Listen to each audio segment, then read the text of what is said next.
Welcome to the Miracle Hour podcast, where you can experience the life-changing message of healing, freedom, blessing, and salvation.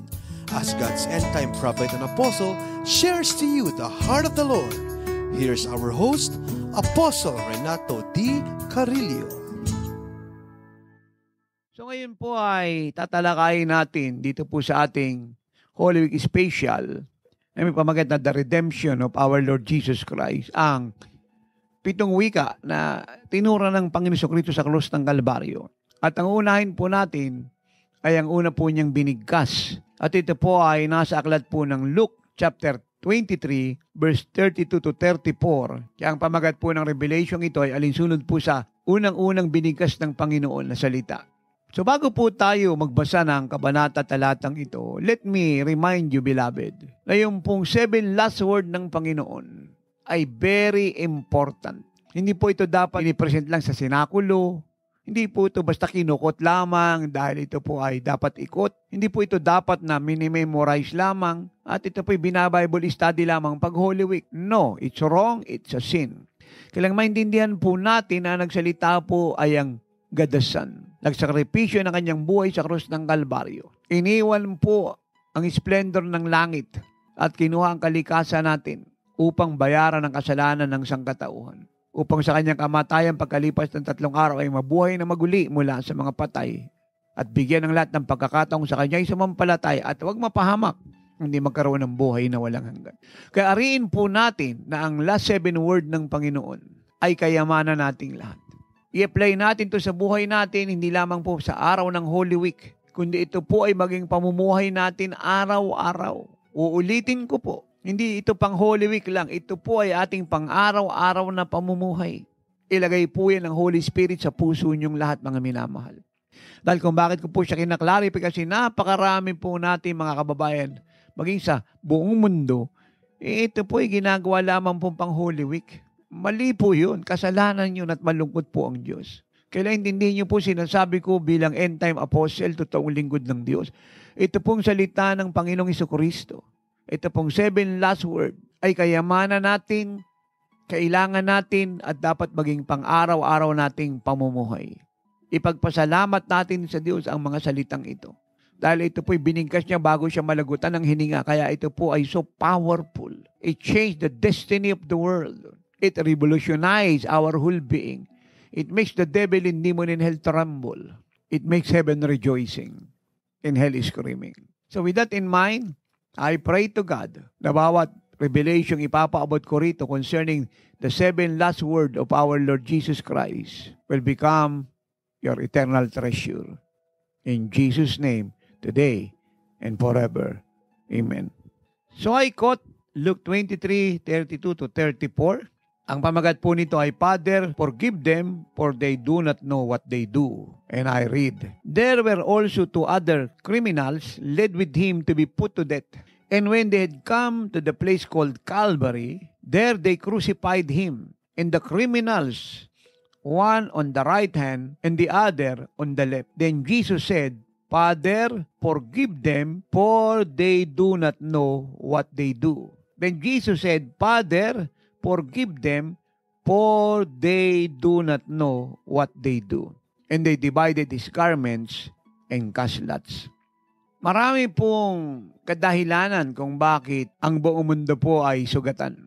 Ang bawat mamamayan ng bansang ito ay may kirot sa puso. Marami pong pinanggalingan ang usaping ito. Isa po rito ay yung rejection. Ikalawa po ay yung slandering, destruction ng reputation, gossiping. Sa po rito ay traitorship, pinagkatiwalaan mo yung mga kaibigan mo, kakilala, mahal sa buhay, but they betray you. Iba po ay bunga po ng rape, physical assault, pambubugbog ng mga asawang lalaki, kaibigan, kakilala, nakakatandang kapatid, tiyahin-tiyuhin. Physically speaking, isa pong dahilan ay yung hindi nasweldohan ng tama, niloko ng company, ng mga business partner. Yung iba po ay ninakawan, nilooban.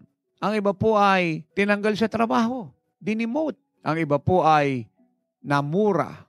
Ang iba po ay inisnab, binirake ng boyfriend at ng girlfriend, pinagpalit sa iba. At ang nakakalungkot ay kaibigan niya pa. Ang iba po ay minaltrato.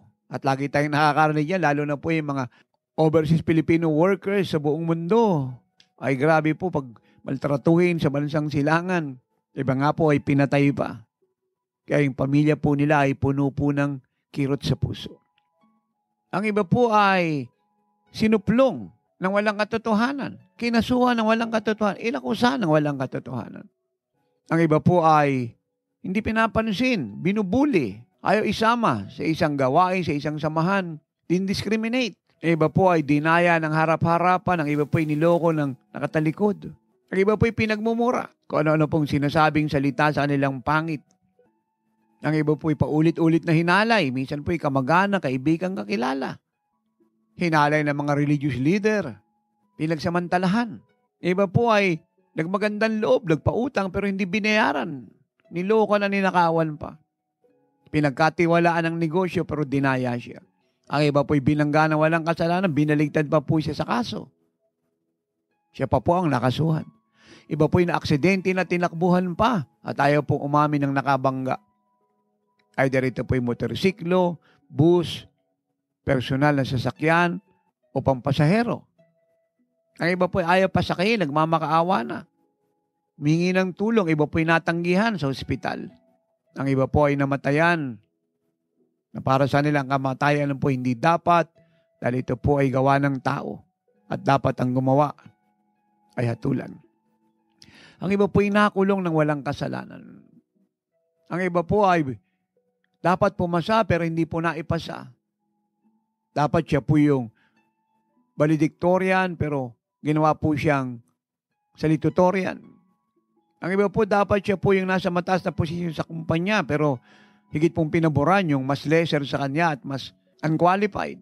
Siya po ay nagkikipagkaibigan pero hindi po siya binabati, hindi pinapansin yung kanyang mabubuting gawa ay pinalabas ng mga pangit. Ito mo lahat ng binanggit ko pati ang hindi ko po nabanggit, kagaya po ng hiniwalay ng asawa ng walang dahilan, sumama sa ibang babae, sumama sa isang lalaki. Nagfile ng divorce. Nagpa-file ng dissolution of marriage, nagpo-propose ng annulment at dinaya po siya sa hatian bilang mag-asawa. Kinuha yung bahay at lupa niya at siniraan siya sa kanyang mga anak. Pati mga anak niya ay galit sa kanya. Pero ang paninirang puri ng asawa niyang lalaki o maaring babae ay wala pong katotohanan. Iba po'y tinakwil ng mga magulang. Ang mga magulang po'y may favoritism, may higit na mahal at may ayaw mahalin.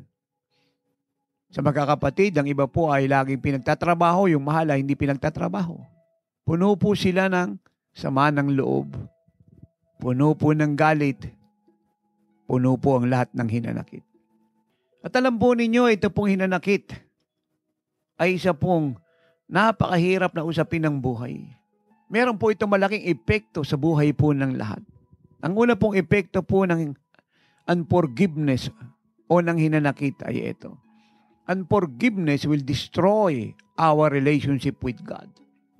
Sisirain po nito ang ating relasyon sa Diyos.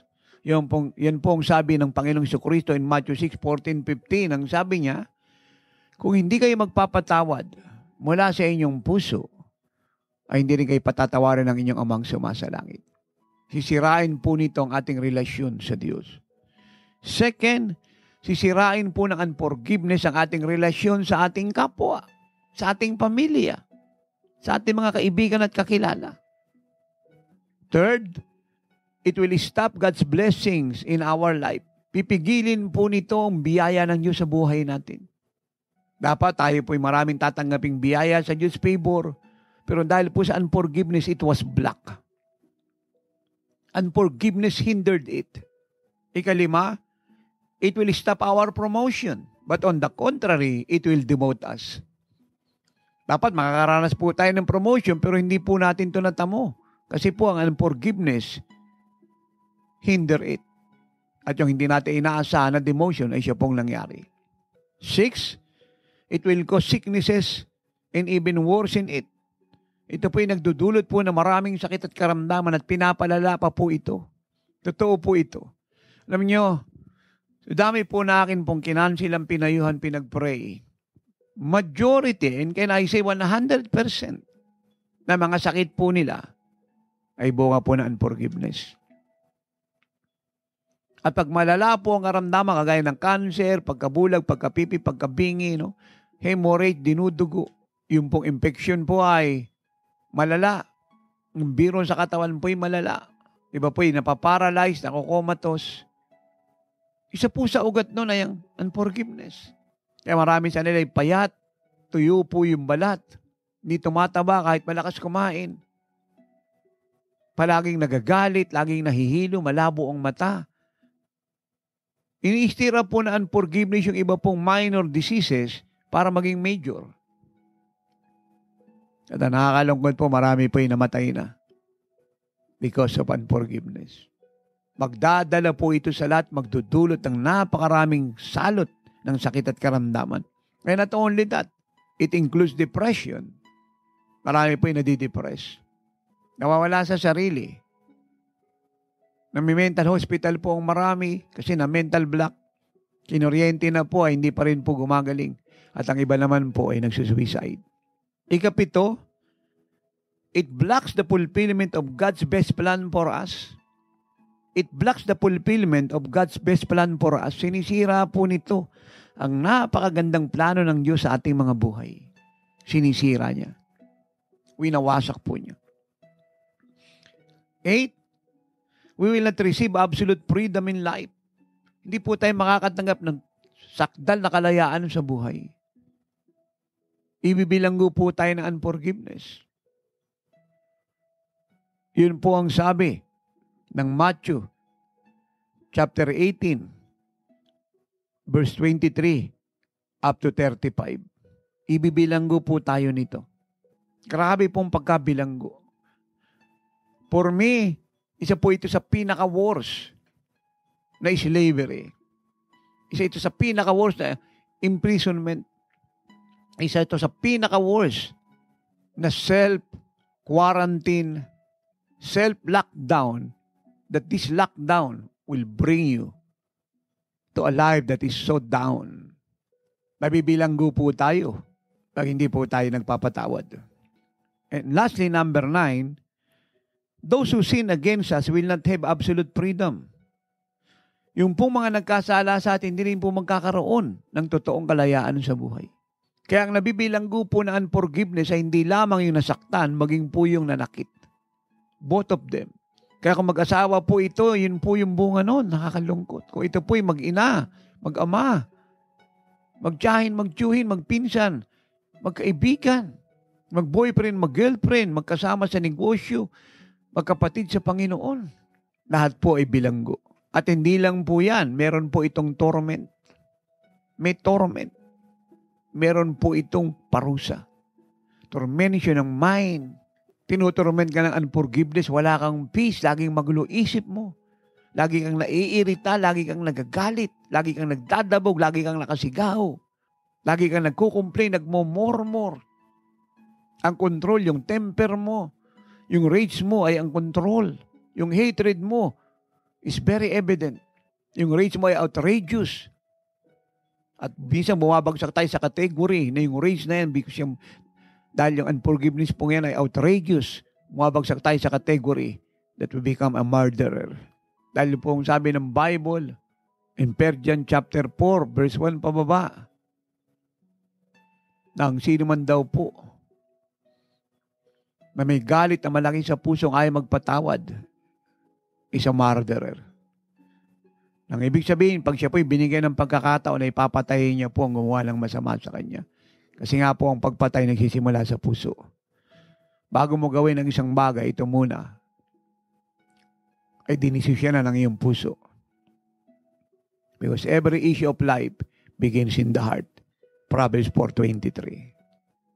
Kaya ayaw na ayaw po ng Diyos na tayo po ay magkaroon po ng unforgiveness. At yun po yung isang reason kung bakit sa hirap na dinanas ng Panginoong Jesucristo. Sipin po ninyo, nung siya po ay inarrest, pagkatapos po ng Holy Communion, nila sa upper room, gabi po yun, siya po ay dinala po sa bahay ni Caiaphas, ang high priest.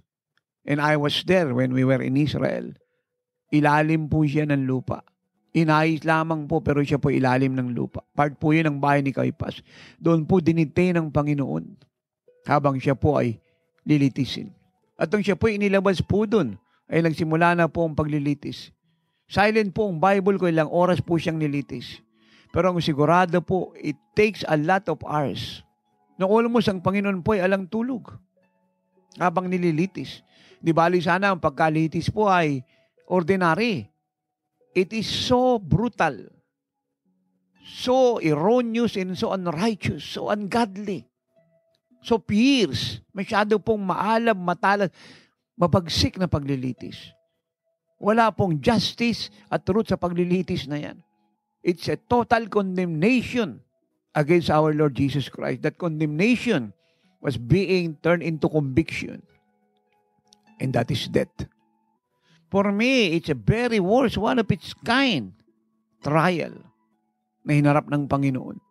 So worse. Lahat po ng member po ng Sanhedrin, 70 scholar po ito. All of them interrogate the Lord. Sa pangunguna po ng high priest. Again and again. At dumating pa po yung 2 false witness na nagsinungaling. Deliberately, they lie against Jesus. Yung perjury po nila is so worse. It comes from hell. Accusing the Lord wrongly, unjustly. Lahat po siya ay willful lying. At pagkatapos po nung ipinadala po siya kay Pilate, wala pong tulog ang Lord. Minsan po ay hindi po nagkakasundo mga Bible scholar kung ilang araw na walang tulog ang Lord. Ang sabi ng isang scholar, 3 araw. Ang sabi ng isa, 2 araw. But for me, hindi na po mahalaga kung 3 araw o 2 araw o 4 na araw pa o 1 araw lang po ito. Ang sinasabi ko po rito, yung siya po ay nililitis ng walang tulog. Isipin niyo po yun. Napakahirap po nun. Napaka-kirot sa puso. At yung paglilitis pong yan, as I have explained earlier, is so brutal. Yung paglilitis pong yan ay tormention na sa part ni Jesus. A worst tormentation that we can ever imagine. At hindi pa po natapos nung pagdating po doon kay Pilate, that is another interrogation, another assault, a very heated discourse. We don't know kung ilang oras po siya doon sa harap ni Pilate, but we do know, siya po yung mahabang oras. At pagkatapos po nun, siya po yung nagkaroon pa po ng eksena doon sa mga Roman soldiers, siya po yung kanilang binugbog, sinaktan, nilagyan ng koronang tinik, nilagyan po ng purple robe. Pinahirapan, walang tulog. Tuloy-tuloy po itong eksena pong ito in a very brutal manner. Kaya nga po yung pong trial at death sentence sa Lord is one of its kind. And no one have experienced that in the face of the earth. Only our Lord Jesus Christ, God the Son, who became the Son of God to redeem humanity. And not only that, ito pa po yung malungkot nito. Pilate sent him to Herod, the king. At ito pa po yung masakit po nito. Hindi po siya pinadala kay Herodes at hindi po siya sinumo ni Herodes para pakinggan ang kanyang argument. No. Siya po'y isinumon para kutsain, hamakin, uyamin. At sabihan na, kung ikaw nga anak ng Diyos, gumawa ka ng himala sa harap ko. They mock Jesus. At habang minamak po ni Herodes ang Panginoong Hesus, ay nagtatawanan po yung kanyang mga gabinete, yung kanyang mga sundalo. Can you imagine that? At hindi pa puro natapos, beloved. Binalik po siya kay Pilate. Another interrogation. Even though Pilate wants to release him, dahil na naghini pa po ang asawa ni Pilate, ang paulit-ulit ang sabi, palayain mo ang taong ito. Ako'y nabahala sa pagtulog ko kagabi dahil walang kasalanan ng taong ito. He is an innocent man. And Pilate believed his wife. Dahil na-discern niya na ang purpose ng Sanhedrin kung bakit dinila ang Panginoon sa kanya ay isa lang, envy. Nothing more, nothing less, but envy, inggit, galit sa puso. Dahil nawala na sila ng audience, ng follower, at yung kanilang mga turo ay lumalabas na mali because the truth was being preached. You know? The very moment the truth was preached, all lie, go. Amen. Lahat po ng kasinungalingan ay aalis na. And they don't want that. Kaya yung kanila pong envy ay tumuloy sa miting ipapatay ang Panginoon. And the high priest even repeat the prophecy in Psalm that says, mabuti lang mamatay ang isang tao kaysa ang buong bansa ay mapahamak. And for them, they are sparing the Jewish nation. In exchange of Jesus' life, He must die for the Jewish nation to be saved. Amen. Pero wala pong magawa si Pilate. 3 times, hinarap niya po ang Panginoon. 3 times siya po yung nagsalita habang hinarap niya ang Panginoon sa mga Hudyo, sa Pretoria. I was there. Nakita ko po yun. Mataas po itong lugar. Yung pa nga po yung nakakalungkot dito, yung inakyat po ng Panginoon hagdanan sa itaas ng Pretoria po yung mataas. At yung mga tao po yung nasa ibaba. Ipinarada ni Pilate ang Panginoon sa kanila. Can you imagine? Walang tulog, sugatan, duguan, binugbog ng napakahirap na pagkabugbog. Umakyat pa sa itaas ng Pretoria. At yung hinarap ay muli lang hahamakin, mumurahin, uuyamin, lalapastanganin. At sa kagustuhan po ni Pilatong palayain po ang Panginoon, 3 ulit niya pong tinanong ang mga Hudyo. Dahil meron po silang batas na pagdadating po ang Passover ay magpapalaya po sila ng isang bilanggo. Pero ang sinigaw po ng mga Hudyo sa pangunguna po ng mga leader ng Israel, ng high priest, yung Sanhedrin, ang pinili po nila ay si Barnabas na murderer, rebellious, killer, robber, napakasamang tao, involved sa sedition against the Roman government. Can you imagine?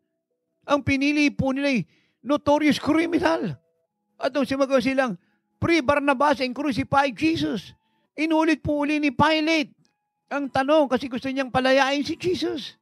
But for the second time around, they shouted, Free Barnabas and crucify Jesus. And then Pilate asked, anong kasalanan ang ginawa niya sa inyo? Why do you want him to die? They don't answer the question. They shouted with a loud voice, Free Barnabas and crucify Jesus. And for the 3rd time, Pilate asked, sino gusto niyong palayain ko? Barnabas o Jesus? And they shout more louder, Free Barnabas and crucify Jesus. And they end up declaring the last word, Crucify Jesus, crucify Jesus, crucify Jesus. At ang narinig na lang po sa buong Jerusalem, na umalingaw nga ng maraming ulit sa tenga po ng governor na si Pilate is to crucify Jesus. At si Pilate po yung naghugas ng kamay. Nang sabi niya, ang dugo ng taong ito ay bumagsak sa inyong lahat. At ang sabi nila sa amin, bumagsak ang hatol, bunga ng dugo ng taong ito, pati sa aming mga anak. But crucify Jesus. At wala po siyang magawa, kundi ibigay si Jesus sa kanila. Walang tulog for days. Binugbog, pinahirapan. Binigyan po ng unjust trial, so brutal na trial. Pagdating kay Herod, minak, pinagtawanan, nilibak, at ibinalik kay Pilate. At pagkatapos, bumaba po siya ng Pretoria. At pinakarga sa kanya ang krus na napakalaki. Mas mataas pa sa Panginoon. Napakabigat. Wala po nakapagbigay na clear numbers kung ano po ang height ng Lord. Pero nagkakasundo po kami dahil na mag-appear sa akin ng Lord, ay malinaw po sa akin, siya po ay 6 feet above. Malaking lalaki po ang Panginoong Hesus. At ang mga scholar po yung ma-agree, even though wala po nakapagsabing siya po ay 6 feet 1, 6 feet 2, 6'3", 6'4", 6'5". Pero siya po ay 6 foot above. Kaya yung krus na pinagpakuan sa kanya ay masyado pong mas mabigat at mas malaki kaysa sa kanya. Think about it. Yung makarkakangalang po ng krus na 4 na feet po yung taas, ay mabigat na yan. Isipin nyo, 6 na talampakan higit ang taas na binitbit ng Panginoon. Parang ito po ay umabot pa ng 7 talampakan o 8. We don't know the exact height of the cross. What we do know, masyado po siyang mas mataas kaysa sa Panginoong Hesus. At alas 9 ng umaga, habang siya po'y minamak at nagsisigawan ng mga Jew sa harap likod, ipako siya, binitbit ng Lord ang cross, patungo ng bundok ng Golgotha. Mula sa ibaba ng Pretoria, patungo po ng Mount Calvary, binitbit ng Lord ng cross. Now, I want you to listen to this. Alam mo ba ninyo yung kalsadang dinaanan ng Lord ay napakakipot? Lingkod ng Diyos, paano mo nalaman? I was in Israel 3 times. I see the place. I was in Israel 3 times. I see the place again and again. Yung Via Dolorosa na yan, yung 14 station na tinatawag po ng marami, I know it. I walk in it. I pass it. Napakakitid. And can you imagine yung pong tao na nagsisiksikan? Sino nandun po kami? Isa kapal po ng taong nagpupunta ron para tingnan po ang Holy Land. Hindi kami makalakad lang mabilis. Wala kaming dalang cross. Kasi siksikan po ang tao. Wala nga makadaang sasakyan puro na malaki. Napakakitid. Pag may dumaan po dong isa, it will cause a long traffic. And you know, yun pong dinaanan ng Lord. Ang daming tao sa likod. Ang daming tao sa harap. Nagsisigawan, death to Jesus. Death to Jesus. Crucify Him. Kaya nung tayo po nasa Israel, ito lamang po last year, nakita ko po yung Pretoria sa itaas at yun nga po nasa ibaba po tayo. Makikita niyo po yan. Pag nagkaroon kayo ng sarili niyong kopya ng Walking in the Footsteps of Jesus, our 3rd trip to the Holy Land. Nakikita niyo po ang sinasabi ko. So narrow, napakakitid. And I'm thinking, kung kami nga rito, makapal ang mga tao rito, hindi makalakad ng mabilis. Mabibilang may hakbang namin. Dahil siya po makitid. At kung meron pa pong sasalubong sa amin, kita niyo po yan. Hindi lalo, hindi kami makakagalaw dahil may magbibigayan. Paano pa po ng time ng Lord? Ganyan po, karami ang crowd.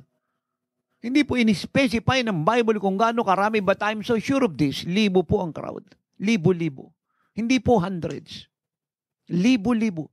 It seems to me, the whole Jewish community is outside of their houses in Jerusalem to see the crucifixion. Kaya hindi po makalakad ang Lord ng napakabilis. Idagdag niyo pa po yung mga sundalong Romano by hundreds. Binablock po yung mga tao para hindi po makalapit sa Ang iba po gusto saktan ng Panginoon. Hindi sila nakontentong siya po minumura, dinuduran, inuuyam. Gusto pa po nilang manakit. Kahit siya po ay tinorment na ng husto ang mga sundalong Romano sa whipping post bago po siya ipadala kay Herodes. My God, hindi ko po alam kung gaano po kalayo o ilang milya po ang layo ng Pretoria sa Calvary. Ang tanging ko lang alam ay yung experience ng kami po yung nandoon. Ang habang journey. Kaya sa ngayon po sa maraming Bible scholar, 9:00 po ng umaga, almost 1:00 na po ng hapon, na i-crucify ang Lord. And count that. 9, 10, 11, 12, 1. Almost 4 hours na pagta-travel. Can you imagine that? Prior to His crucifixion. Ang haba. Ang init po ng araw. Kaya hindi tayo dapat magtaka nang siya po'y nakahang sa krus, humingi po siya ng inumin. Dahil yung pawis na lumabas sa katawan ng Panginoon po ay sobra. In fact, marami pong namatay dahil sa dehydration. Pero ang katawan po ng Panginoon is so strong dahil siya po'y walang sin. Siya po'y sinless, siya po'y perfect. Ang katawan niya po ay nakaya ang hirap. Because He was full of God's strength. Ganun po kahaba ang biniyahe niya. Dahil hindi nga lakad ng mabilis sa kapal ng tao. Ang bigat ng cross. Kaya hindi tayo nagtataka na si Simona taga Nazarene nagbo-volunteer para tulungan na dahil it's normal dahil ang bigat po ng cross at nakikita niya, tumutulo yung dugo, tumutulo po yung pawis, yung luha. Pero hindi po siya pinayagan ng mga Romanong sundalo na siya ang magpasa ng cross because He is not the Christ. He is not the Messiah. Kaya hindi niyo po sinasabi ko, Church Pilipinas, what a suffering. At ito'y ginawa niya dahil mahal ka niya. Ikaw, ako, ang buong Pilipinas, ang buong mundo. Tinis niya pong hirap. Sobrang pong init ng araw. Holy Week. And I know that it's true. Kasi 3 ulit na po ako nagpunta ng Israel. Yung una ko pong punta ng 2001 ay Passover. Buwan po ng March at saka April, napakainit po ng araw. Yan po yung una kong punta kasama yung 3 kong mga anak na maliliit. Maliliit pa po sila. Si Junjun po, I think, 11 years old. Si Rachel, 13 or 14. Si Rapi, 16. Maliliit pa po sila. And then from there, tumuloy po kaming Amerika. Kaya po yung aming 3 anak, lumaki po yan sa katotohanan sa biyahe. Alam nila ang sinasabi ko because they were there. Sa kanila pong kabataan. Napakainit. Sobra po init nung nagpunta kami ron. Kasi nga po yung Passover, Holy Week. Karami pong pagkain hindi pinakakain. Dapat kang sumunod sa Jewish costume. Bagaman kami po yung nasa hotel, pero dahil siya po yung Jewish state, kinakain namin doon yung mga walang libadura, yung tinapay, talagang Jewish food. Nag-adjust po kami. Pero hindi na po importante yung pagkain, kundi po yung katotohanan ng kinukwento ko sa inyo. Napakainit po ng araw. Pagkatapos crowded ka pa ng maraming tao. Iba-iba po yung amoy. Yung pawis po nagsama-sama. Almost wala pong pumapasok na hangin. Nung nandoon po kami, ang luwag po ng daan. May hangin pero mainit. Paano pa po ng time na walang pumapasok na hangin kasi nahaharang po ng libu-libong crowd. Can you imagine the suffering of the Lord Jesus Christ? Can you imagine that? Alam nyo, ito po isang malaking dahilan why I love the Lord more than my life. Pag naintindihan po natin ang dinanas niya para sa iyo, na mahalin mo siya ng totoo, magkukusa ka. Nung early years ko po ay ilang ulit pinakita ng Lord sa akin ang suffering niya. Nakita ko po ang suffering niya. God gave me a vision how He suffered. At paulit-ulit na sinasabi niya sa akin, anak, iligtas mo sila sa apoy ng impyerno. Turuan mo, iglesia, kung maging kagaya ko. Nag-suffer ako para sa kanila. Sabihin mo sa kanila ang katotohanan. Kaya sa marami nagtatanong, bakit hindi ako nagko-compromise? Sino man, saan man, ano man. Ito po ang sagot. The Lord died for me and for all of us with a terrible death. Para iligtas tayo. Hindi mo ba siya mamahalin? Tayo dapat ang pinakuron, tayo dapat ang nagbata. Tayo dapat yung nagbitbit ng cross na yan for almost 4 hours. Ay nakakabit sa katawan natin ng cross. Pati nails, sa ating mga palad, kaliwa, kanan, sa ating 2 paa.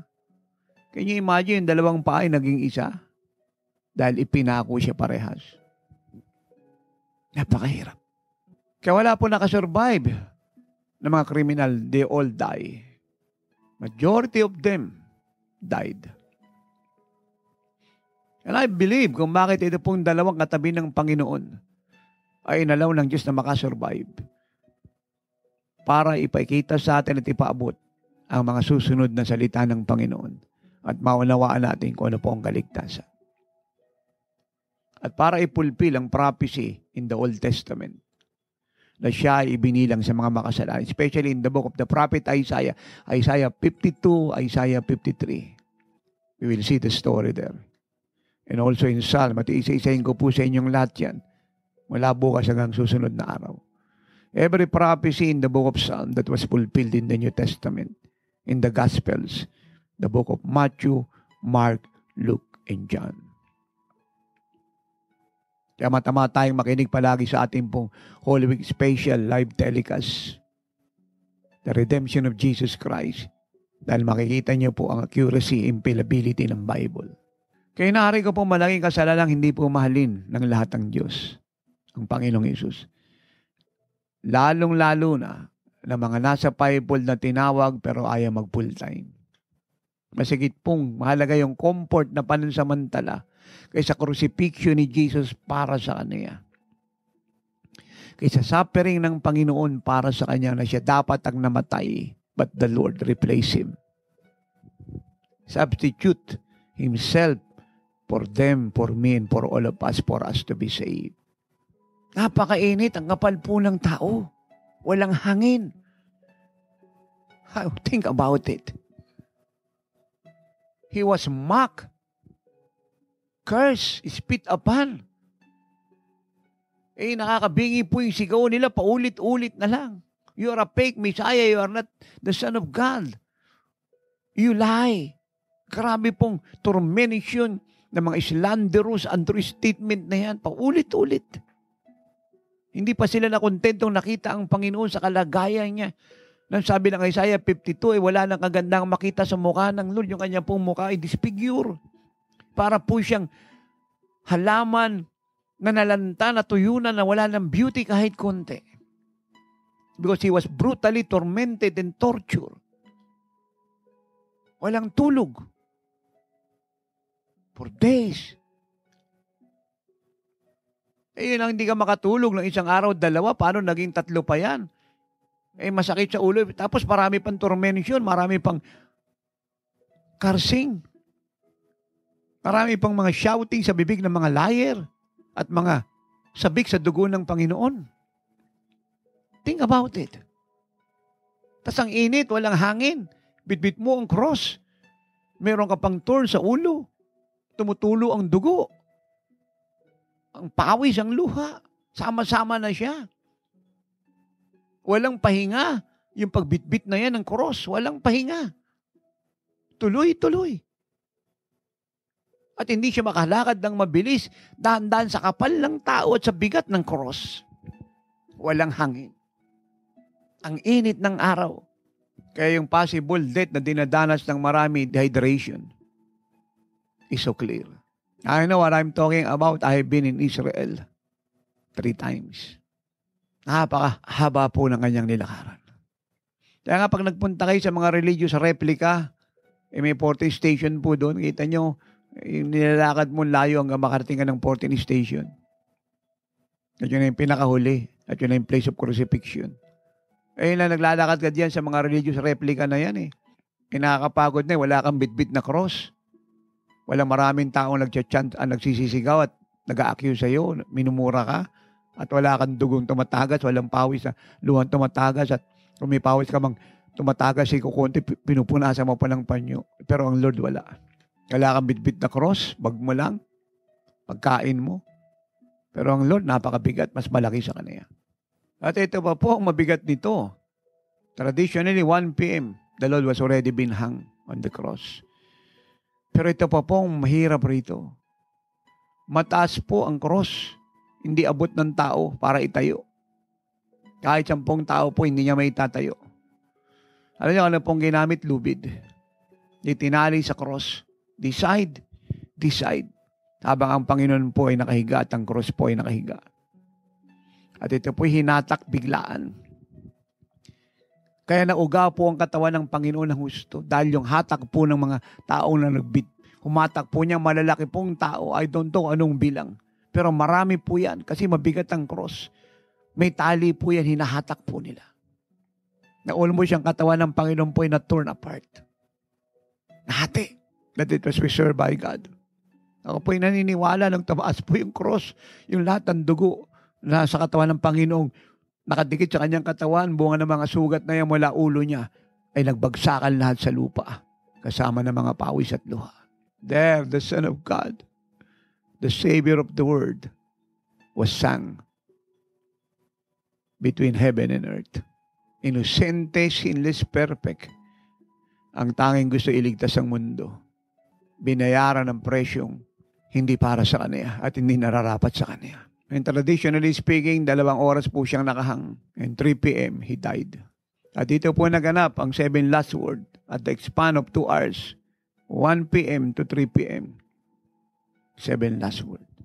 Kasabay po ng 7 last word ng Lord ay yung pag-uuyam. Tuloy-tuloy po yung pag-uuyam ng mga Jew, ng mga Sanhedrin, ng mga Pariseo, ng mga Sadduceo, ng high priest. Ando doon sila sa ibaba ng cross. Kasama ng mga alagad at makikita po natin doon ay ang 4 na babae. Si Mary, na asawa ni Joseph. Ang kapatid niyang si Mary, si Salome, na magulang ni John at saka ni James, asawa ni Zebedee, at si Mary Magdalene, and Apostle John, and other disciples. Pero minimal po ang bilang nila. Pero po'y libo-libong tao kasama ng Roman soldiers. Majority yung number nasa ibaba, mocking the Lord. Luke 23, now watch me, verse 35. And the people stood looking on, but even the rulers, plural, with them sneered, saying, He saved others. Kita niyo, minamak po siya. Niligtas niya ang iba. Let him save himself if he is the Christ, the chosen of God. You hear that? Hindi lang po ito mga rulers. 36, the soldiers also did that. The soldiers also mocked him, coming and offering him sour wine and saying, if you are the king of the Jews, save yourself. At hindi pa po yan, verse 39. Yung pong katabi po niyang kriminal na dapat mamatay, nagbablaspheme. Then one of the criminals who were hung blasphemed him, saying, if you are the Christ, save yourself and us. Wala pong tigil na pag-uyam habang siya po'y nasa cross. And God help me. He was arrested. Pagkatapos po ng Last Supper, gabi po yun, the Garden of Gethsemane, he was arrested. He was brought to the house of Caiaphas the high priest. And I was there in that house. I know what I'm talking about. At siya po'y nilagay sa ilalim ng lupa, pero yun po'y bahagi ng bahay po ni Caiaphas, yung high priest. Doon po siya nilagay habang inaantay ang trial. Sinabi ko sa inyo kanina, walang nakapagsabi kung ilang oras po siya ron. Pero ang sigurado wala siyang tulog. Dahil he was arrested gabi na. Pagkatapos po nun, siya po'y pinadala kay Pilate. Interrogated, fiercely. Wala rin makapagsabi kung ilang oras po siya ron. Pero ang sigurado, mahabang oras. At pagkatapos po nun, binigay po siya sa mga Roman soldiers. Siya po'y tinali sa whipping post. At mababasa niyo po yan. In John 19, verse 1 to 5. At siya po'y hinataw ng latigong bakal. Nabiyak po ang likod. Lumabas ang 39 na sugat, tumulo ang dugo. Ilagay ng koronang tinig sa ulo, tumulo po ang dugo. Siya po'y sinampal, tinadyakan, dinuraan, binugbog. Pinagmumura. At pagkatapos siya po'y pinadala kay Herod. Wala rin po makapagsabi kung ilang oras po siya ron. Pero sigurado mahaba rin. Siya po'y pinagtawanan, inilibak, inuyam. At hinahapan ng himala habang siya po'y inuyam. At pagkatapos balik, binalik kay Pilate. Wala rin makapagsabi kung ilang oras po siya ron, pero mahaba. And for me, yun ang pong pinakamahaba. Dahil yan po ang huling appearance niya kay Pilate. At yung presentation po niya sa mga tao sa Pretoria, ang huling presentation gagawin ni Pilate sa kanya sa harap ng Jewish nation. Then from there, pinipit niya na pa ang cross na mas malaki sa kanya, lumakad ng kalsadang napakaliit. Siksikan ng 1,000 tao, kasama na maraming daang-daang sundalong Romano. Walang hangin, napakainit, tumutulo ang dugo. Disfigure ang muka. Wala nagpainom ng tubig kahit isa. Inuuya, minumura uli, minamak pa ulit-ulit. At dumating ng bundok ng Golgotha, and 1 p.m. he was crucified. From Pretoria, down to the crowd, to Mount Calvary, it took him 4 hours. God. At pagdating po ron, hindi po natapos ang pag-uuyam. Minasa ko po sa inyo. Iniyam siya ng mga rulers ng mga Jewish people, ng Roman soldiers, at na magnanakaw ng katabi niya. It seems to me, na hanggang sa wakas dumadami po yung nanguuyam sa kanya. Pati yung katabi niya po sa cross, nakisama pa. At sa loob po ng almost 2 hours before he took his last breath, 3 p.m. Friday, ay tuloy-tuloy po ang mocking, ang cursing, ang accusation, ang shouting, ang maligning. Siguro po sa istorya pong ito, sa abot ng makakaya ko with the grace of God and the help of the Holy Spirit, naintindihan niyo po ngayon kung gaano kahirap ang dinanas ni Jesus. Pero ano pong sabi ng Lord? Ama, patawarin mo sila. Hindi nila alam ang kanilang ginagawa. Yun po ang unang statement ng Panginoon. Forgiveness. Now, let me ask you a question. Nabanggit ko po kanina, maaaring isa po sa nabanggit ko ay dinanas niyo. Hindi ko po alam kung gaano kalalim ang kirot sa puso niyo, kung gaano katagal. Maaaring ang gumawa sa inyo patay na o maaaring buhay pa. But let me ask you a question. Higit pa po ba yan sa dinanas ng Panginoong Hesus? Hindi ko na kinakala ulit-ulitin pa po ang sequence of event na ito. You hear it again and again. I ask you one question. Higit pa po ba yan sa dinanas ng Panginoong Hesus? And the answer is no. It's no. It's no. Then, kung hindi niyo po dinanas ang dinanas ng Panginoong Hesus at hindi po higit sa dinanas niya, why don't you forgive those who hurt you? Why don't you free yourself and those who hurt you as the Lord forgave you, me, and all of us? Na ang totoo, tayo talaga ang dahilan ba't siya namatay at nagbata. Tayo. Ang nag-execute lamang ng desire ng will ng God the Father para i-redeem tayo ay ang Jewish nation sa pangunguna ng high priest at ng Roman soldier. But the reason for His crucifixion and death and resurrection is us. Ang statement niya, Ama, patawarin mo sila. Hindi nila alam ang kanilang ginagawa. Siguro para hindi po kayo mahirapan magpatawad kagaya ng Panginoong Hesus ay kailangang ipaunawa ko sa inyo kung ano po ang forgiveness. In the best I can, I will explain to you what forgiveness is all about. Forgiveness is to stop blaming or being angry with someone for something that person has done or not punish them for something. Ang pagpapatawad po yung pagtigil po sa pag-aakusa o pananatiling galit o pagpapatuloy na galit sa sino man na gawa ng masama sa atin na hindi po napaparusahan. Na para sa atin dapat parusahan. At kung malala ang galit natin, ang ating pong sigaw ay dapat mamatay. Huwag lang ikulong. Dapat bitayin, dapat mamatay.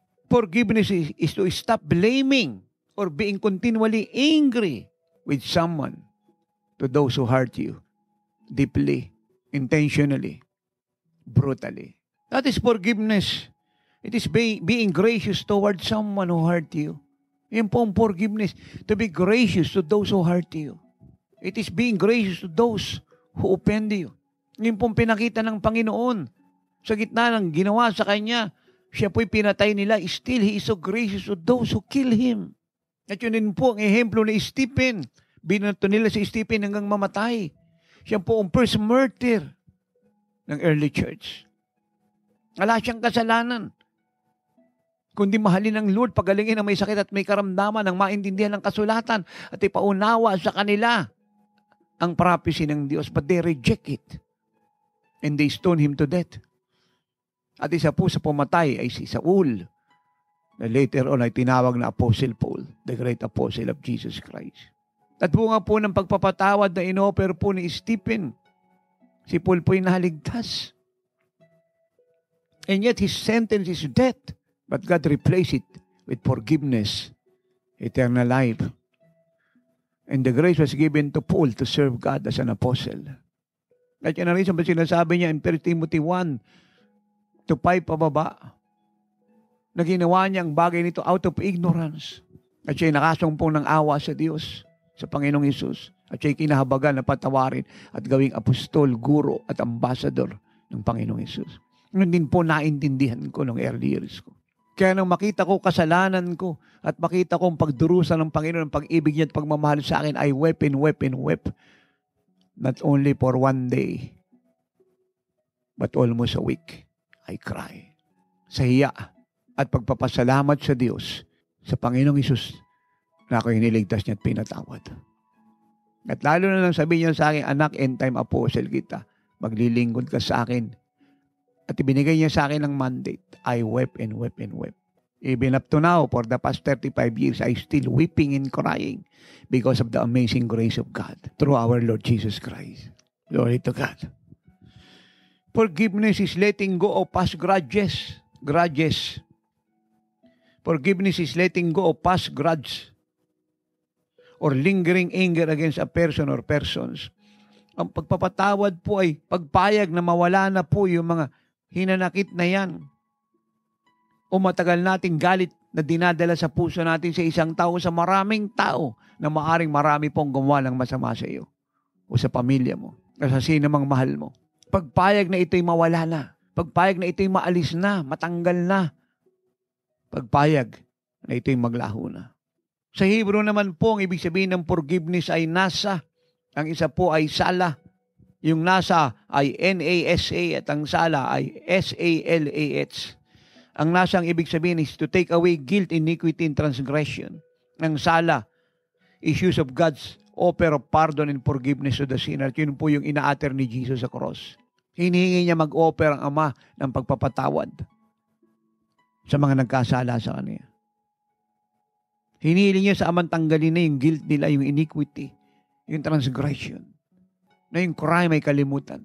At sa Greek, ang ibig niya pong sabihin ay apiemi, yun po yung una, ang ikalawa po ay charisomai, at ang ikatatlo po ay apulo. Ang apiemi means to send forth, send away, to remit, or forgive debts and sin. Ibig pong sabihin ng epimi ay wala na, to send it away.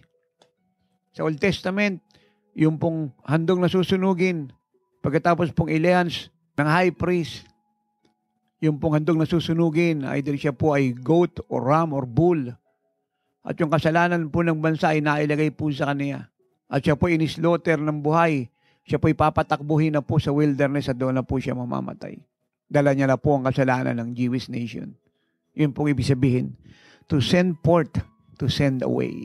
Hindi na po babalik pa po yung sacrifice sapagat siya po ay namatay na. Kung saan man po siya inabot ng kamatayan, doon sa lugar na pinagsuguan sa kanya. That is forgiveness. So totally is to forget it, to send it away, to send forth. Ang ibig sabihin naman ng charisomai, it means to release a person from the obligation of repaying what is owed. It means to release a person from the obligation of repaying what is owed. Ang charisomai po ay i-release mo na ang isang tao sa kanyang obligasyon na magbayad pa sa krimeng ginawa niya. At yun po yung parable ng unmerciful servant na yung utang niya po ay pinatawad, hindi na siningil. Kinalimutan na ng pinagkakautangan niya. Yun pong ibig sabihin nito. Ang apulo means set free, release, pardon a prisoner, release a debtor. Na yung nagkasala sa iyo ay pinapalaya mo na. At ito naman po ay connected po sa Year of Jubilee. Sa Jewish tradition, pag may kasalanan ng isang tao, at dumadating ang 50 years, yung kanya pong kasalanan ay pinapatawad na lahat ng utang niya ay wala na. Ang kanyang pagkaalipin ay tapos na at pwede na siyang umalis na malayang-malaya. Yan pong ibig sabihin. Means to set free, release, pardon a prisoner, release a debtor. Napakahalagang maunawaan niyo po ang forgiveness para makapagpatawad po tayo ng bukal sa puso at lumaya po kayo ng husto. Dahil ang pagpapatawad na gagawin niyo magpapalaya sa inyo ng totoo. Alam niyo, napakaraming tao po ngumingiti, pero sila po'y alipin ng hinanakit, hindi sila malaya. Naglilingkod, nagtatrabaho, nagninegosyo, may pamilya, nag-a-abroad, may sasakyan, pero hindi po malaya. Bilanggo, dahil ayaw magpatawad. Sabi ko nga sa isang pinayuhan ko noon, lumipat na po siya ng ibang bansa, pero ang sabi ko, alam mo kahit lumipat ka sa bawat bansa sa buong mundo, hanggang hindi ka nagpapatawad, bilanggo ka pa rin. Dahil dinala mo sa bansang nilipatan mo yung pagkakabilanggo mo. Dapat nung umalis ka ng Pilipinas, nagpatawad ka na para nang lumipat ka ng Amerika, Japan, Europe, Asian countries at kung saan pang bansa ka, lumipat at tumira at nag-migrate, ay pumunta ka sa mga bansang yung malayang-malaya. Pero hindi mo ginawa magpatawad, kaya kahit saan ka pumunta, bilanggo ka pa rin dahil dala mo ang nagbilanggo sa iyo. Ano nagbilanggo sa kanya? At maaaring sa inyo, unforgiveness. So let me add more para magpatawad po kayo ng buong puso. Ano po ang forgiveness? Forgiveness is expressing the love of God. It is expressing the love of God and understanding those who sin against us. Ang pagpapatawad po ay pag-i-express ng pag-ibig ng Diyos at pag-unawa sa kalagayan ng mga taong gumawa ng masama sa ating kagaya ng Panginoon na unawaan niya. Ang mga taong gumawa ng masama sa Kanya ay ignorante sa katotohanan at walang alam kung ano katotohanan. Kaya ang sabi niya, hindi nila alam ang kanilang ginagawa. It simply means sila po ignorante sa katotohanan. Hindi nila alam ang kanilang ginagawa. Dahil nag-aantay sila ng Misaya, pero nung dumating ang Misaya, ayaw nila kasi hindi nila alam ang katotohanan. Even though I'm not saying na lahat po ng makasalanan ay acquitted na, ang mga hireling ay acquitted na sa kanilang deliberate and willful rebellion and disobedience against God and spiritual authority. I'm not saying that. Ang sinasabi po natin, anytime they want to be free, the forgiveness of God was offered to them day and night, night and day, without any pay, without any delay, without any closure. Ang ibig sabihin, hindi pa po nagkakasala ang sino man ng kapatawaran ay naka-offer na. Isn't that so good? Na pagkailangan mo ng kapatawaran, it is available to you anytime you want it. Again, 24/7, day and night, night and day, in any place, in any season, in any situation. To all kinds of people who live in the face of the earth. It is available, offer freely, as a gift. Kaya nga ang tawag dyan ay amazing grace ng Diyos. Because it is a gift. Yung po expression ng pag-ibig ng Diyos sa mga guilty. Kagaya ko, kagaya mo, at kagaya ng lahat ng tao. Nga nabago ang buhay ko natin because God offered to us that forgiveness free without any liability dahil yung pong burden ang kumuha, ang pressure, ang price to pay ay ang Panginoong Hesus. At inoffer sa atin ng libre ang kapatawaran, ang ating kaligtasan. Glory to God. What is forgiveness? It is following the example of Jesus Christ. Bishop, nasa Lord ka. Chairman ng Movement Coalition, pastora, pastor, evangelista, guro. O maaaring may tawag ka sa prophetic calling o apostolic calling. Si leader ka, gitarista ka, worshiper ka, drummer ka, cameraman ka, driver ka ng isang church, ng isang ministry, kusunero ka. Ano posisyon mo? Mananampalataya ka? Baptist ka, Methodist, Presbyterian, Yemile, Charismatic, Evangelical, Full Gospel, o ng Movement Coalition yung pinupuntahan mo, you are a Christian then. Ikaw yung unang-unang dapat magpatawad. Ikaw yung unang-unang dapat lumimot. Why? Sapagkat bilang mga anak ng Diyos, dapat tularan natin ang ehemplo ng Panginoon. Ano po yun? Magpatawad ka agad. Minsan may nagtanong sa akin, ang sabi nila, Apostol, kailan ako magpapatawad? Paano ako magpapatawad? At hanggang kailan ako magpapatawad? At ang sagot ko, ngayon ka agad magpatawad ka. Ano man yung nararamdaman mo, gaano man ka lala, ang ginawang pangit sa'yo, gaano man kahirap ang dinanas mo ng pamilya mo o sino pang mahal mo, kaagad ngayon magpatawad ka. Especially, nasa Panginoon ka, may reliyon ka at religyoso ka. Nangangaral ka at nagtuturo ka ng Bible, o maaaring katisismo dogma, ang pinangangaral mo, ano pang doktrina meron kayo sa inyong reliyon, dapat magpatawad ka kaagad. At yun ang ehemplo ni Jesus. Kaagad siya po yung nagpatawad kaagad. Yun yung unang-unang lumabas sa bibig niya, Ama, patawarin mo po sila. Hindi nila alam ang kanilang ginagawa. Yung po ang unang-unang statement ng Panginoon sa cross. Out of that 7 last word, ang unang-unang statement ay Father, forgive them, for they do not know what they are doing. Saan ka man nando doon? May kasama ka o wala, kaagad you have to do it. Anytime, any place, immediately, as soon as possible, now you have to do it. Or tomorrow may be too late. Kung paano tayo pinatawad ng Ama, ganun tayo magpatawad. Kailan tayo pinatawad ng Ama? Pag tayo po humingi ng tawad. Kailan? Sa isang linggo pa, sa isang buwan o kaagad? Kaagad. At the same time, yung ikalawa pong tanong, hanggang kailan ako magpapatawad? Hanggang may nagkakasala sa'yo. Magpatawad ka. Kaya nga ang sabi ko roon sa aking aklat na sinulat, pamagat niya po ay pagpapatawad, kung wala kayong kopya ay kumuha po kayo. Nakahit saan tayo pumunta araw-araw. Lunes hanggang Linggo, Enero hanggang Disyembre, hanggang mag-rapture, meron tayong dalang pagpapatawad. Dahil minsan, marami po sumasama ang loob. Diyan lang po sa traffic. Pag natatraffic ka ng matagal dyan, tapos na-overtake ka pa ng barumbadong driver, marami po sa atin nagagalit, napupuno po ng hinanakit. Pag natikitan po tayo ng mga Highway Patrol Group, ng MMDA, ng mga pulis, nasita po tayo sa ating mga violation, nagagalit tayo. Pag hindi tayo napagbigyan, naghihinanakit tayo. And we even curse them. Pag hindi na ibigay ng gobyerno yung gusto natin, nagagalit po tayo, naghihinanakit kung ano-anong sinasabi po natin sa mga namumuno. Rather praying and waiting and live in peace at mabuhay po sa pag-unawa. O maaaring ganda-ganda ng suot mo dyan hinihintay mo yung sasakyan mo, may dumaan pong sasakyan dumaan po rin sa lubak at may tubig tumama sa kasuotan mo, nakaputi ka pa naman. Aating ka pa naman ng kasal at speaker ka pa ng isang gawain. Kailangan mo magpatawad at patawarin yung barumbadong driver na walang disiplina sa sarili. O maaaring siningil ka ng mahal. Mura-mura ng alkohol, siningil ka ng mga mapagsamantalang tao. Murang-mura ng mas, siningil ka ng triple. Mura yung placement fee at maaaring libre. Pinabayaran sa'yo, siningil ka pa ng sobra. O maaaring meron kang dinala sa ospital o ikaw mismo para magpagamot, hindi ka napapansin at hindi ka binibigyan ng importansya, nagagalit ka at nagpupuno ka lang sama ng loob. Kung kailangan dalhin mo yung pagpapatawad araw-araw. Para may hiningi ka sa mga magulang mo, hindi naibigay. May hiningi ka sa asawa mong lalaki at babae, hindi naibigay. Napuno ka ng hinanakit. So kailangan mo magpatawad ka agad. Dalhin mo yung pagpapatawad araw-araw. Maring nasigawan ka dyan, kinore ka, ayaw mo, na-open ka.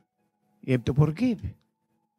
Maring napalo ka ng mga magulang mo, hindi nasunod yung gusto mo, naghinanay ka, you must forgive. Maring gusto mo mag-aaral, hindi ka napag-aral. Gusto mo mag-full time, hindi ka pinayagan, sinaktan ka pa, binugbog ka pa, kinulong ka pa, which is against the law of God and the laws of the land. You must forgive as soon as possible. Hindi ibig sabihin, i-give up mo yung pag-ibig mo sa Lord, yung desire ng puso mo, but you must forgive as soon as possible. Sino man yung sumakit sa'yo gumawa ng pangit. Naaring ninakawa nila yung church, inilagay mo dyan bilang asher, pero ninakaw yung offering, pinagkatiwalaan mo, and nalaman mo, you have to forgive. Maraming pinalaki kang mga anak ng pastor at pastora, and then, naging traitor. Yung ginawa mong mabuti, niligtas mo sila, pinakain, pinagpala, inaruga, dinala sa anyot wangis, later on binakbay ka, inislander ka, tinraitor ka, ginasip ka, at yung property, ninakaw dahil marami na ang puso nila. Na-hard ka masyado, lumuha ka, the best thing to do is to forgive as soon as possible. And forget it. Leave them to God and bless them and do not curse. Kung maaaring naghahanap ka ng malaking sweldo, para siya qualified ka, pero tagal-tagal mo na nagtatrabaho, hindi dinadagdagan sweldo mo, minsan delay pa, masyadong selfish yung company. You were so much hurt. Forgive them. Forgive them. Maaaring bumili ka ng pasalubong para sa asawa mong babae, hindi ka ina-appreciate, hindi nagpasalamat at napagalitan ka pa na bakit mo siya binibili. Hindi naman yun yung gusto niya and you were so much hurt. You must forgive. O maaaring ikaw yung tatay, padre de pamilya, dinidisrespect ka ng asawa mong babae. Siya yung nasusunod, siya yung salita ng salita at nagsasalita kayo, lagi niyang ino-oppose. At nagkukuri ka ng mga anak ninyo palagi siyang humaharang and you are so much hurt. You must forgive her. Now, as soon as possible. O maaari ikaw naman yung asawang babae. Offended ka sa asawa mong lalaki. Iba meron siyang concern. Nagbibigay ng tulong sa iba pero ikaw hindi ka man lang binibili o pinapasalubungan. At pag nakikita ka nasisigawan ka pa at mainit pa yung ulo sa iyo pero pagdating sa iba maamo siya at magalang. And you are deeply hurt. You must forgive. Oh, I can tell you a lot of true story. Pero ang outcome po ng lahat ay isa lang. Forgive now. Saan ka man naroon, ano man ang kalagayan mo, you must forgive now. Magdala ka ng pagpapatawad kahit saan ka pumunta. Dahil maraming pangyaring hindi mo inaasahan at kadalasan ay masusugatan ka, masasaktan ka. You must forgive as soon as possible. Yan tanong, Apostol, lingkod ng Diyos, paulit-ulit niyang ginagawa, sawang-sawa na ako. Then listen, Matthew 18:21 and 22. Then Peter came to Jesus and said, Lord, how often shall my brother sin against me and I forgive him? Up to 7 times? Si Peter po'y pumunta sa Panginoong Jesus at ang sabi niya, Panginoon, kung nagkasala sa akin ang isang kapatiran at siya'y patatawarin ko, ilang ulit po? 7 ulit ba? Question po yun. Ito po sagot ni Jesus. Verse 22 of Matthew 18. Then Jesus said to Peter and to you, and Peter symbolizes you and me and all of us.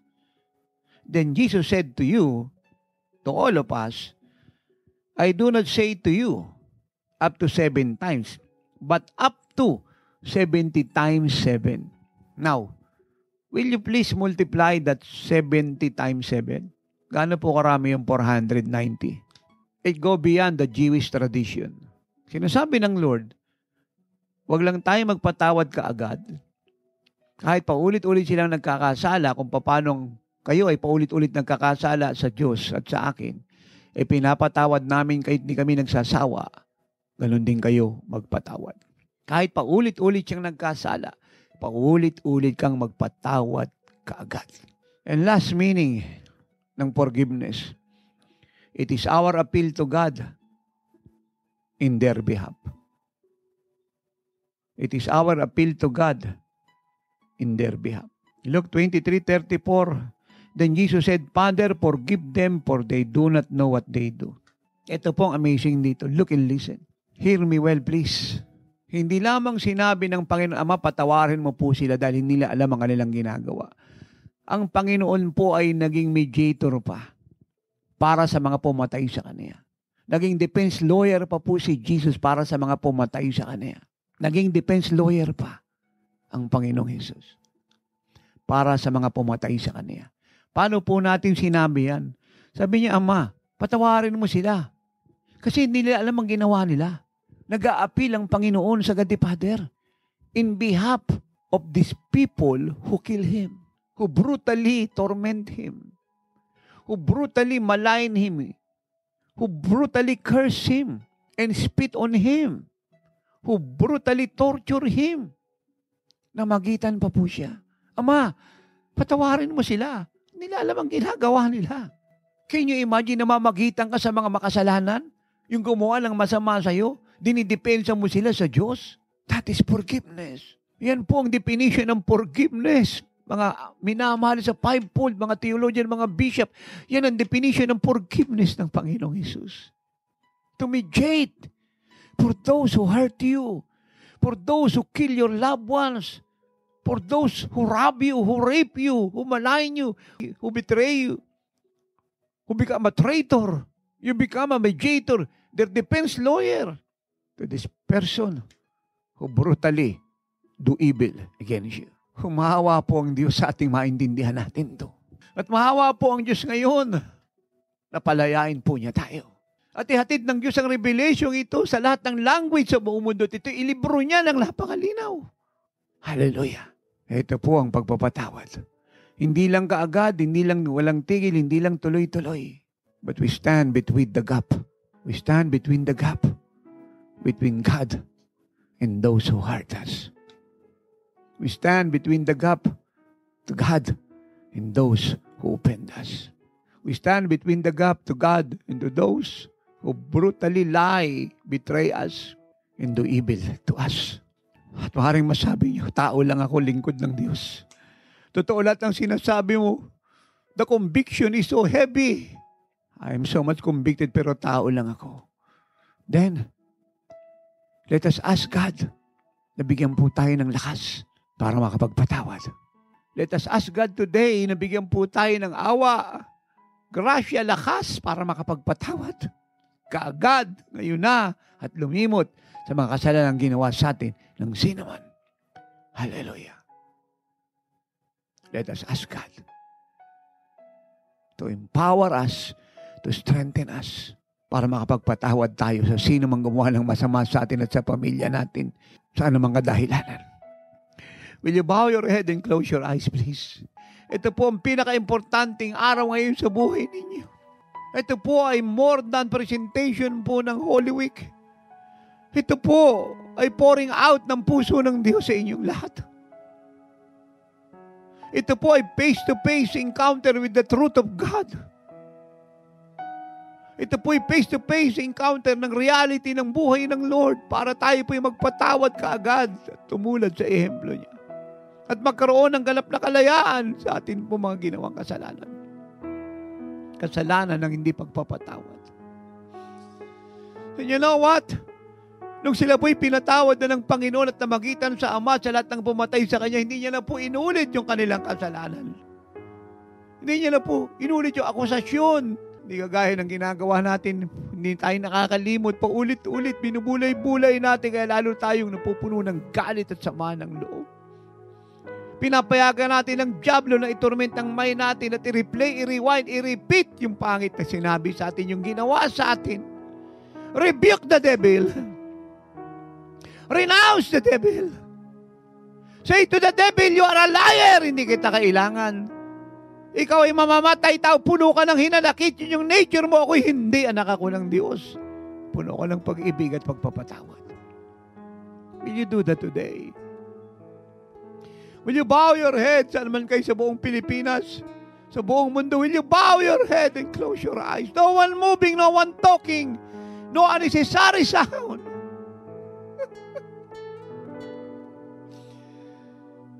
Let us bend our heart to God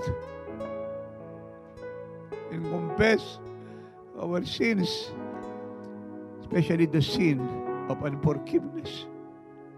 Will you pray this with me? Say this from the bottom of your heart. Ama, natawad po sa mga kasalanan ginawa ko. mula sa pagkabata hanggang ngayon.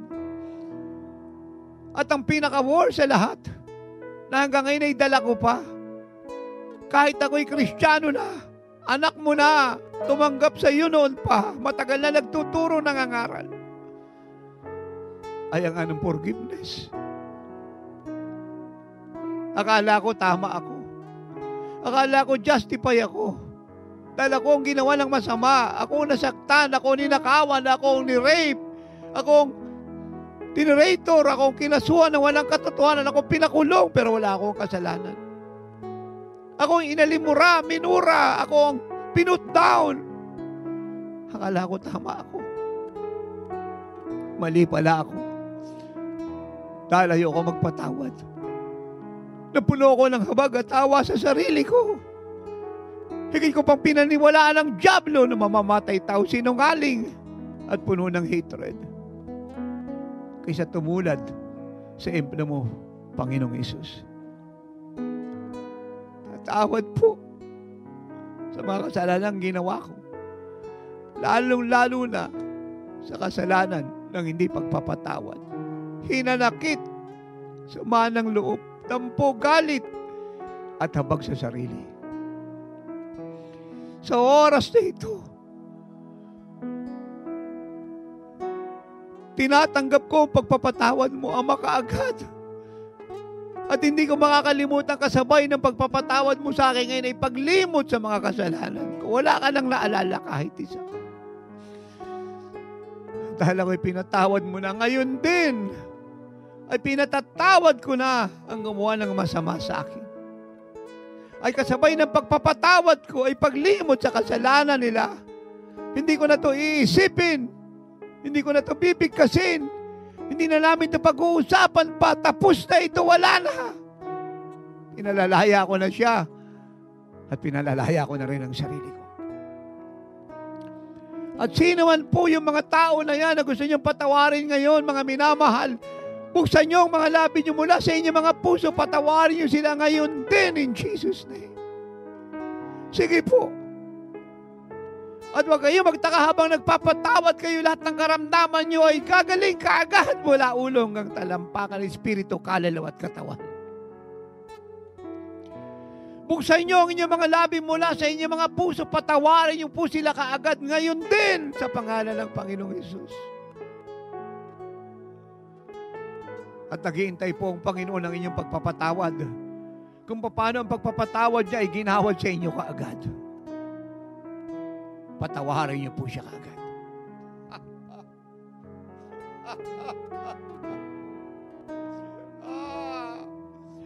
Father, I ask, let the spirit of love and forgiveness sweep this nation.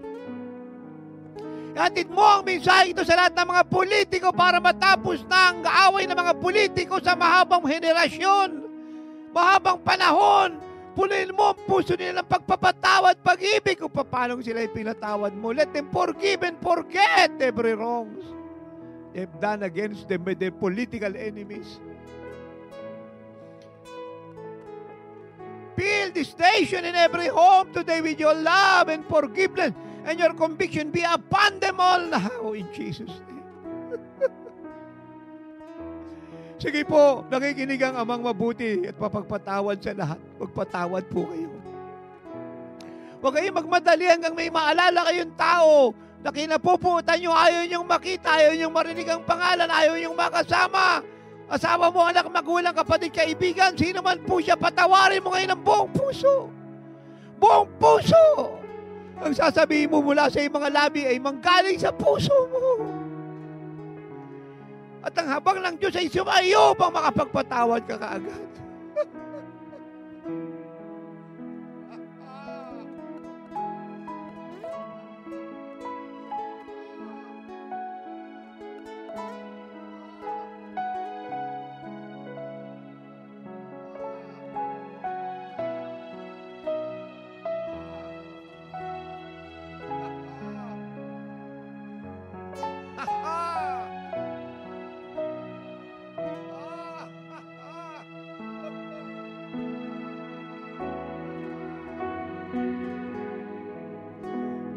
God, forgive and forget and be free in Jesus' name. I said, forgive and forget and be free in Jesus' name.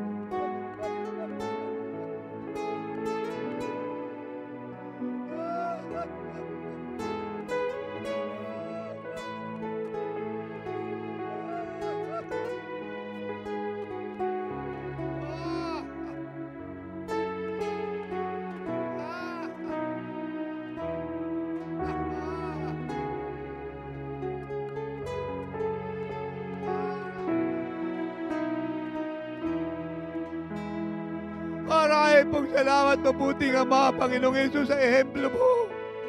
Yung mga pumatay sa iyo, pinatawad mo kaagad at tumagitan ka pa upang sila'y mapawalang salang. Sabi mo, Ama, huwag mo na silang patawarin, kundi pinapaalam ko sa iyo, Ama, hindi nila alam ang kanilang ginagawa. Kung bakit nila ginawa ito sa akin, kasi nila alam na ito ay mali. Sila ignorante, bulag sa katotohanan. At dahil sa katotohanan ito, patawarin mo sila.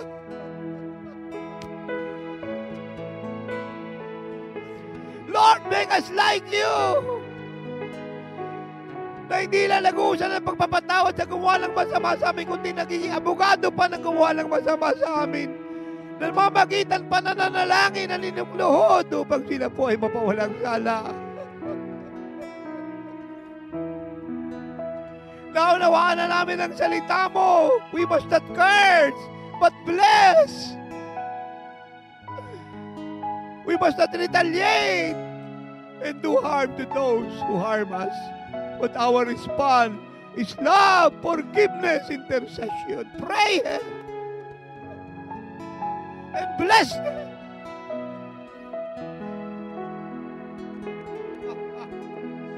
Huwag mo payagang, Ama, lahat po na nakakarinig ng tinig ko o tinig mo sa bibig ko ay magpatawad ng hindi galing sa puso.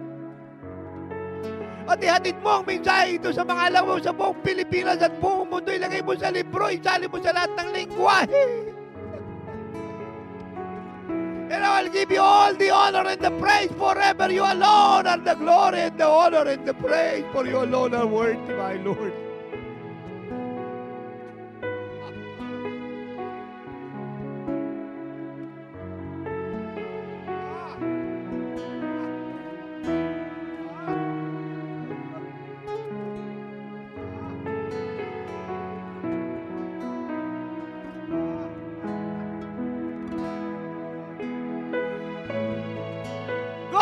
Forgive and forget and be free in Jesus' name. God, forgive, forget and be healed in Jesus' name. God, forgive, forget and be saved in Jesus' name. God, forgive, forget and be blessed in Jesus' name. God, forgive, forget and be like Jesus.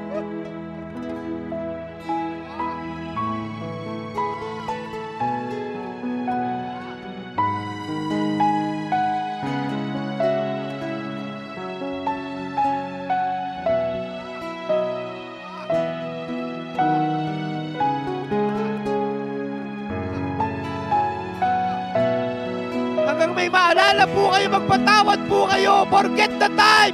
Remember Christ who forgave your sins.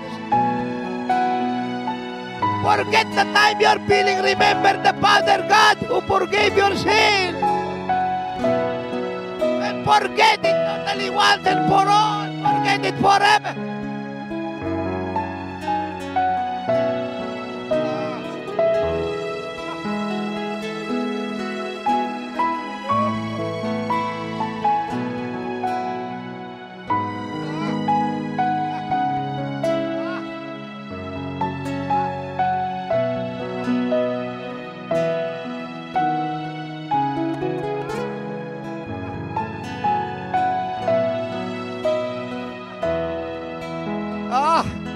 More, Lord, more.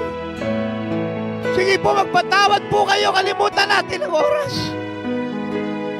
Kailangan lumaya po kayo ngayon. The Lord is coming any moment. Maybe tomorrow, the other day. Be free and be raptured in Jesus' name.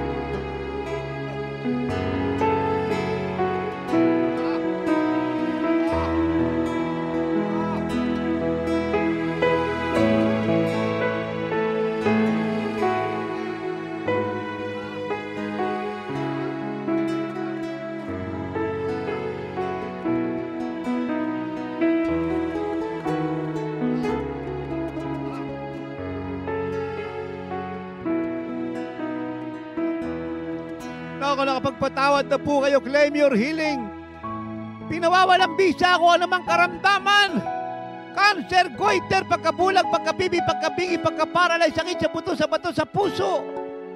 Insomnia, myoma, diabetes, mataas na blood pressure, cholesterol, pati liver, I rebuke all this disease. Pagka-paralyze, sirang eardrum at earwax, mabuo ka, ugang sa tenga, mawala ka. Goiter sa lalamunan, matunaw ka. Epilepsy, I rebuke you. Pilay sa likod, mawala ka at mga buto na mabuo. Mga kamay na paralyze, umulat ka. Pangpaltado, umulat ka. Mga ugat na masakit, mawala ang sakit na yan. Lumusog ka in Jesus' name. Leukemia, I rebuke you.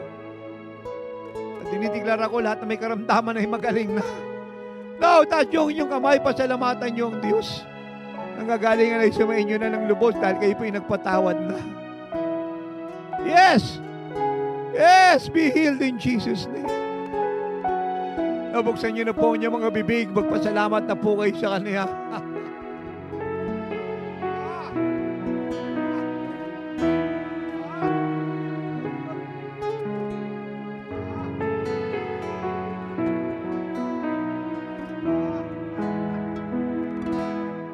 Thank you, Father God. Tinuruan mo mga anak ko. Thank you, Holy Spirit, for your presence. Sabihin po natin lahat, mga minamahal, napakabuti ng Ama. Malaya na ako. Nagpatawad na ako. Lumimot na ako. At ang ehemplo ng Panginoong Hesus ay tinularan ko na. Hindi ko kakalimutan, araw-araw ay mabubuhay ako sa pag-ibig. At palagi magpapatawad. Lilimot ka agad. At di magsasawang magpatawad. Na magpatawad. At hindi lang ako magpapatawad. Mamamagitan ako sa mga gumawa ng masama sa akin. Sa pamilya ko. At sa mga mahal ko. Upang sila'y makalaya sa gawa ni Satanas ay kamalian na kanilang ginagawa. Muli, Ama, Panginoong Hesus, salamat po sa revelation na napakasimple, napakalinaw, madaling intindihin na nagbago ng buhay ko ngayon. At ang pagbabago ay dadaling ko habang panahon para sa karangalan ng Panginoong Hesus sa harap ng Diyos Espiritu Santo. In Jesus' name, you are blessed, so much blessed and forever blessed. Receive it now, and everybody say, Amen and Amen.